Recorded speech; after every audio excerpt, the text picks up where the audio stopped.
Welcome to JIS Studio 58A, live at the Jamaica Information Service, coming to you on Facebook, our discussion program where we talk about a lot of topical issues in society. Thank you to everyone who has tuned in to watch us, and like how we have your attention, do us the same favor we always ask. Get a few friends, 1, 2, 50 maybe, share the stream so that we can have a very vibrant discussion. We love when our audience participates. That's why we have this show. We like when you send in your questions, your comments, and we can feed them through to our guests, who today are Rochelle James and Shanique Shand. We're here to discuss the topic of social enterprise in Jamaica, exploring, of course, what that is and why they present viable employment and personal development opportunities for our people. All right, so we're just going to go straight into it. We're going to have you introduce yourself, ladies, and then we're just going to answer the question right away, what a social enterprise is. So begin. All right, so hello, listeners, and hi on Facebook Live. My name is Rochelle James, and I am CEO and founder of Youth for Sustainable Development. Hi, everyone. I'm Shanique Shand, and I'm a board director for events, specifically for the organization Youth for Sustainable Development. All right, so let's answer the question. What is social enterprise? What does that mean? And, what are the implications of it? All right, so a social enterprise is an organization or a company that is built specifically to make a difference. Mm-hmm. And that's as simple as the definition gets. So your focus, yes, is on profit, but profit is secondary because your primary focus is creating a change, creating a social impact. Mm-hmm. So your business is the business of social good. Okay. Mm-hmm. Anything to add?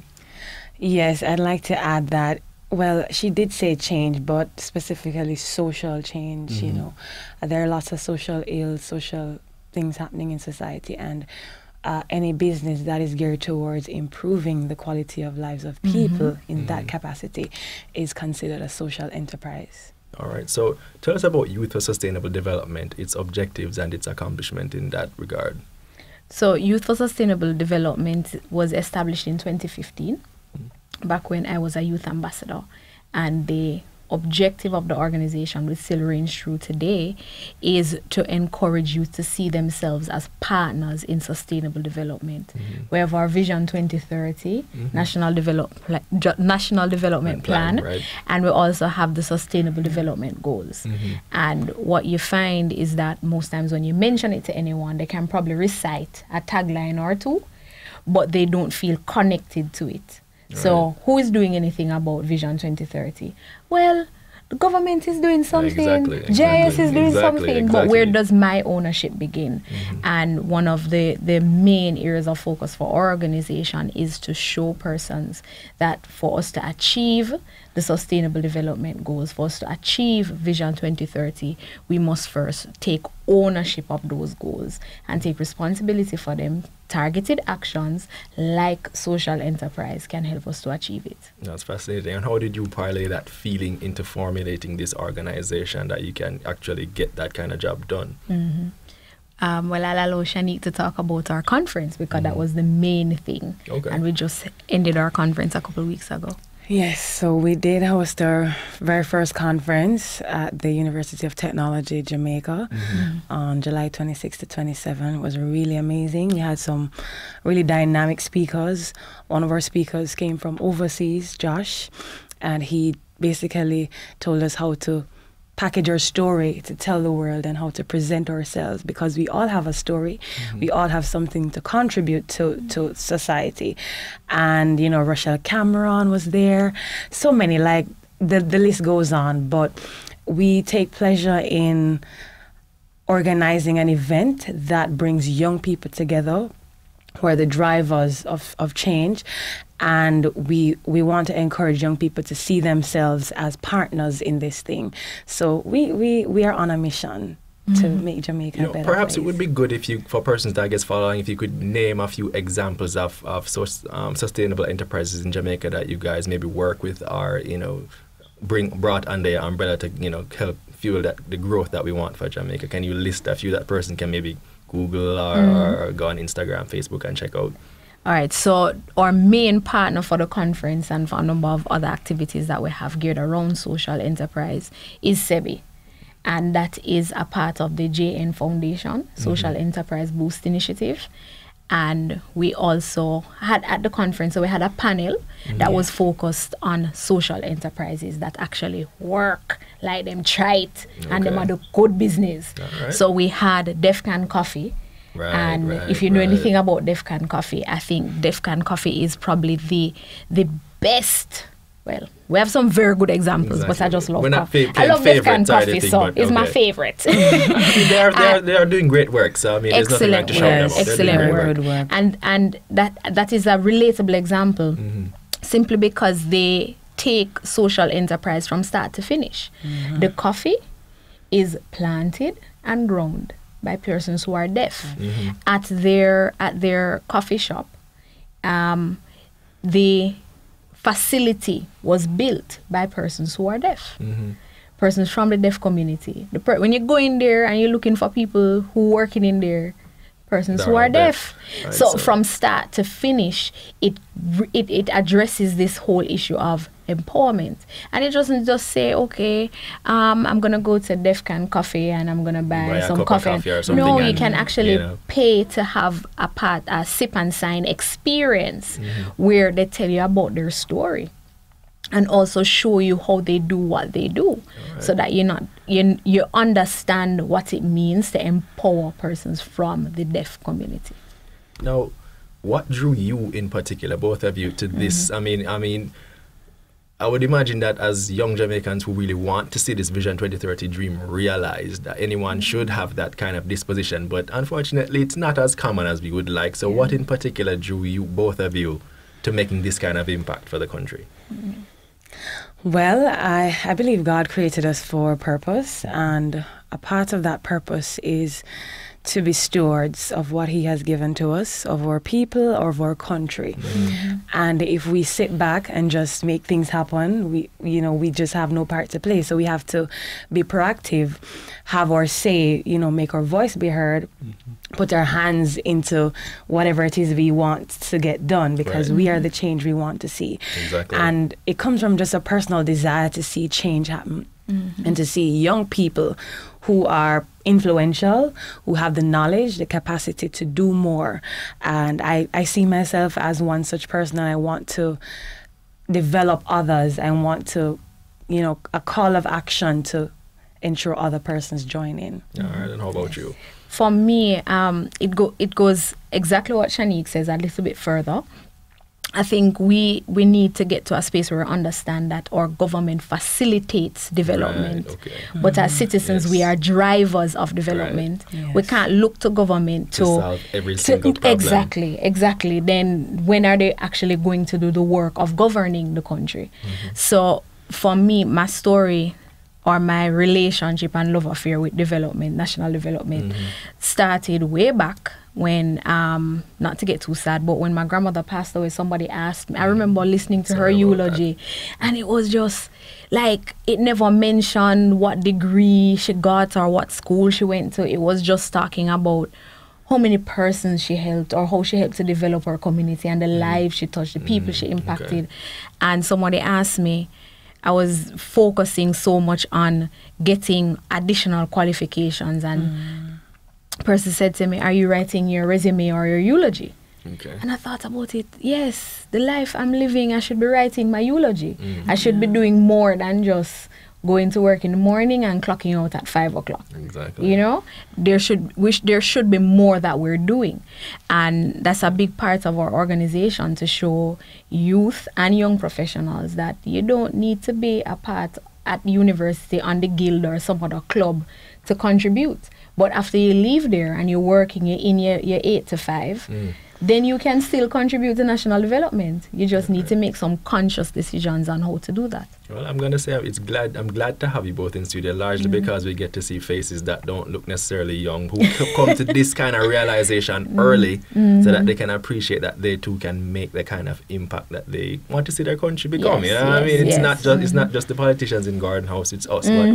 What can I do for my country? And kudos to you. It really seems like a wonderful direction. I'm hoping. How many persons are you reaching out to and speaking to and interacting with in Jamaica at this time to spread the word about youth for sustainable development?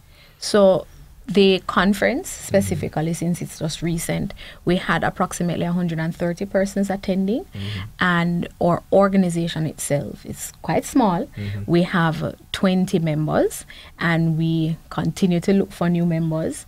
The catch, though, it is not a group of persons interested in position. Okay. And Shanique can tell you that, because we have a whole heap of work that we do, and we take it very seriously. Fantastic. So if you want to be a part, you can look for us on any social media platform at Y4SD on Instagram and at Y4SDJA. If you're right here on Facebook, you can search for us, and if you're interested in working, then you can join. Yeah, that's the aim of the game.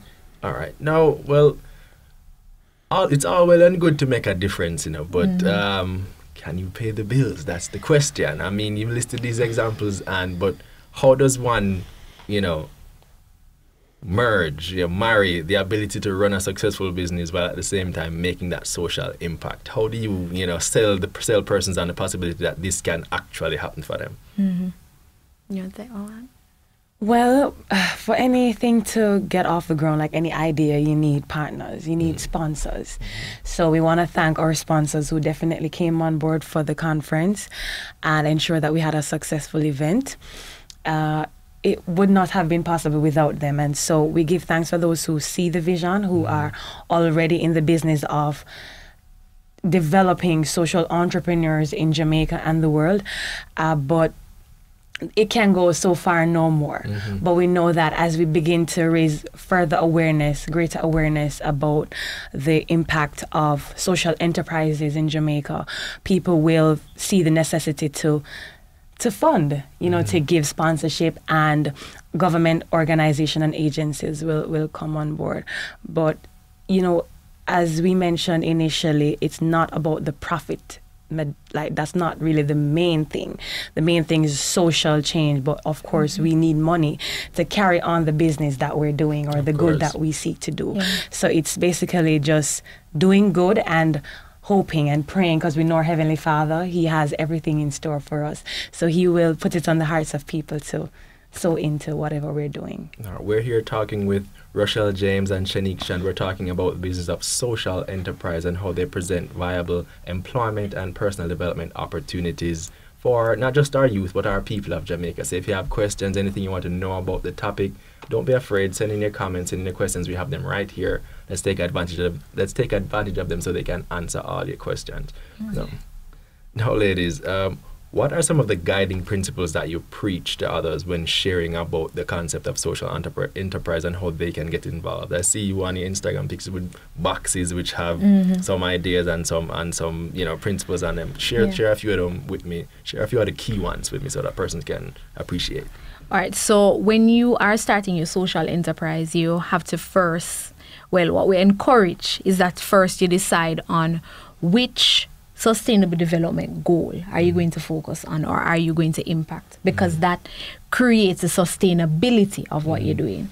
The next, which Vision 2030 goal are you going to impact? Again, that ties it in and makes it national. So it's not just this big global thing that is far, but it connects it to home. And also, where is the passion to do this? So if we want to take an example of someone who grew up in a community that was focused on farming, and you realize that there's a problem with the drought. Now you went to UWI and you did a degree in engineering, and you have a friend, a sister or a brethren that did a degree in physics. But probably we can't just get a job. But what are we going to do with that to impact the sustainable development goals or Vision 2030? Well, maybe you can engineer a system that helps to alleviate the issues of drought in that community. So already you're in agribusiness, but you're not just in agribusiness to make money. You're making a difference because you're empowering the persons in your community. And you don't just randomly go to some farmers, but probably you're going to farmers who have disabilities themselves. Right. So you have to decide, because you also don't want to be all over the place. Right.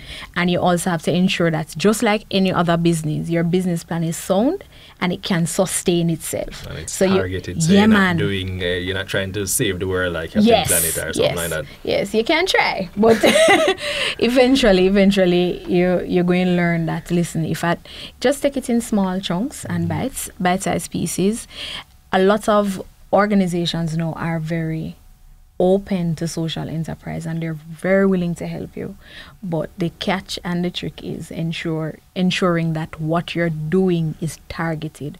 And once you've established that it's targeted, do a business plan like any other business.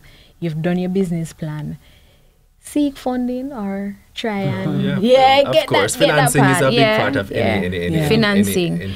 And then don't keep seeking financing. You only need to seek financing once. If you have a social enterprise and every time you're going to do something you have to seek financing, it means that it is not a social enterprise, it's a charity. Exactly. Yeah. If I might add something. Yeah, add something from it. One, we had an event recently, Lionfish Fry, and we're trying to basically raise awareness of the parrotfish. We're trying to tell Jamaica that they're not fish for the parrotfish. Right.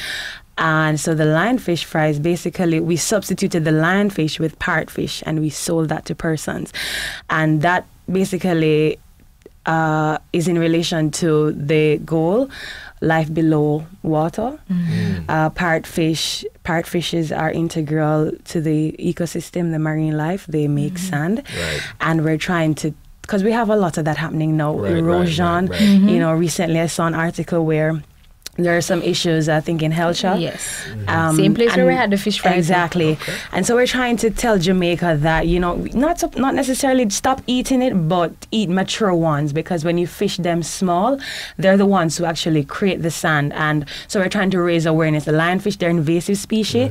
We're trying to get rid of them. So eat more of them. They're very tasty. The lionfish, the dish was really good. It's fascinating to me that you phrase it like that, because based on how you presented it, I mean, staging a fish fry, it almost doesn't seem like the same thing as starting a brick and mortar business. It almost, you don't have to. You know what I mean? So it's good that you can, there are scales of social enterprises that you can undertake. That sounds fascinating. So I mean, it's somewhere to start. Be targeted. Do your business plan. Do your due diligence. What else are we talking about? What are some other key principles that you preach?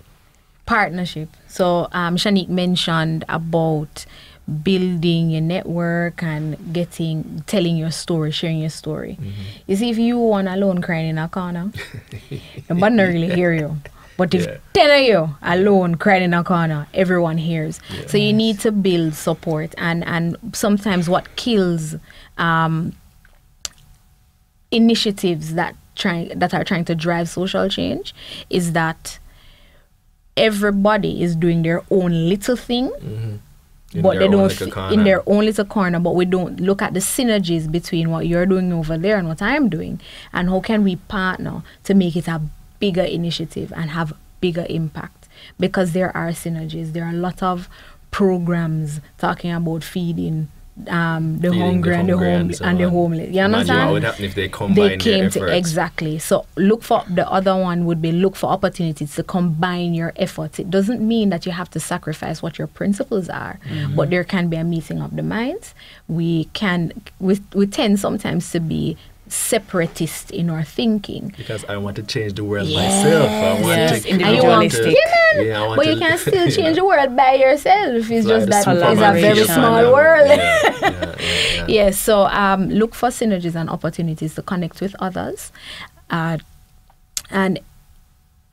you also have to know your role and who you are.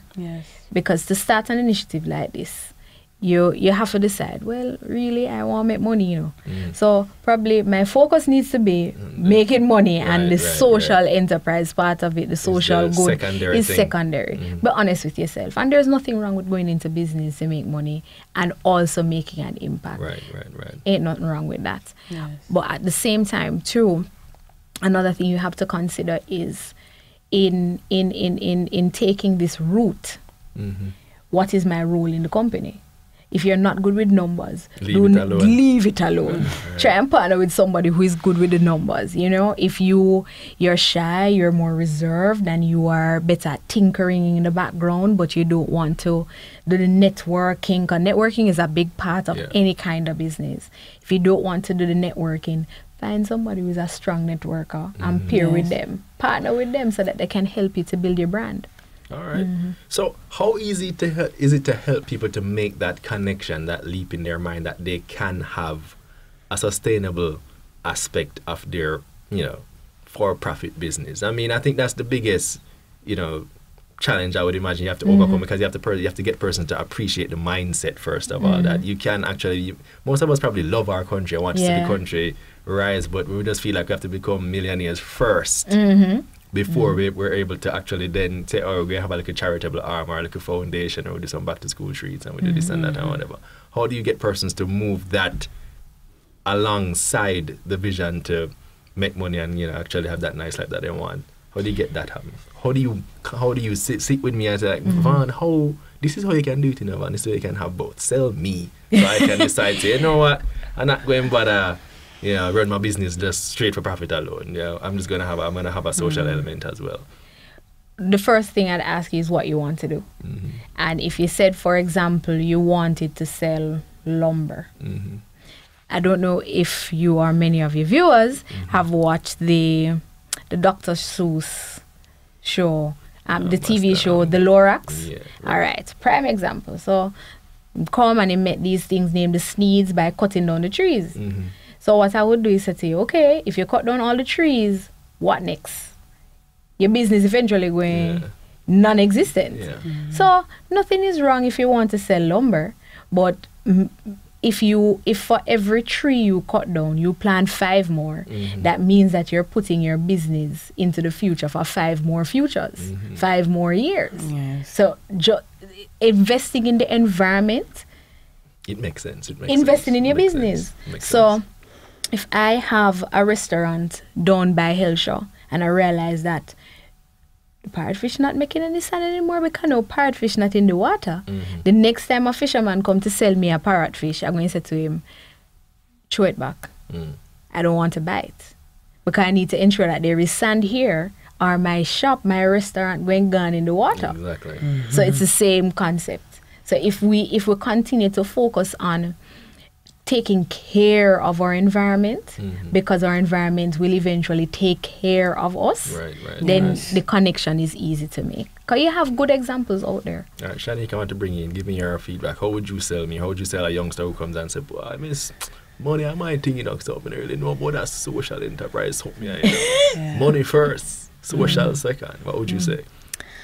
My take would be, I think once you're fulfilling your purpose, then everything else will align with you. Everything you need will come to the fore and will support your vision. So it starts with looking within yourself and saying, what am I really here for? I'm not just here for the money, really and truly, because money, it will vanish. It will not be here all the time. I mean, but we're here to fulfill a purpose. And so you have to identify that first and then operate from that core value, those core values that you have, and try to twin it now with forming a business or so. But it starts with knowing what you're here for. Just identifying that thing. There are so many people doing jobs, working, and they're basically living purposeless. Yes. They're getting the money, but at the same time, they're not happy. They're depressed, they're sad. And so you have to find that balance to ensure that even while you make money, you love what you do and you're also creating a sustainable future for others. It's not just about you, it's about who's coming after you. All right. So tell me now, what are some of your other plans going forward for your organization? How are you going to build out, and what are your other initiatives in the pipeline? So one of our major initiatives for the next portion of this year is a smartphone film festival, and it's the first of its kind here in Jamaica.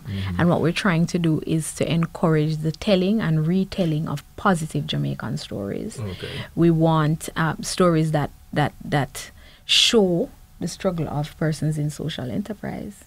and what they've gone through and the successes they've achieved. I think there are so many negative stories about Jamaica and Jamaicans, and the intent is to counter that and not just leaving it up to a hope that probably next year Hollywood will put out another film, or we just have to wait until Storm Salter get another bit of inspiration. Our next check from somewhere. Yes, that you can actually do the work, right? But you have a cell phone, it has a camera, you can make your own movie.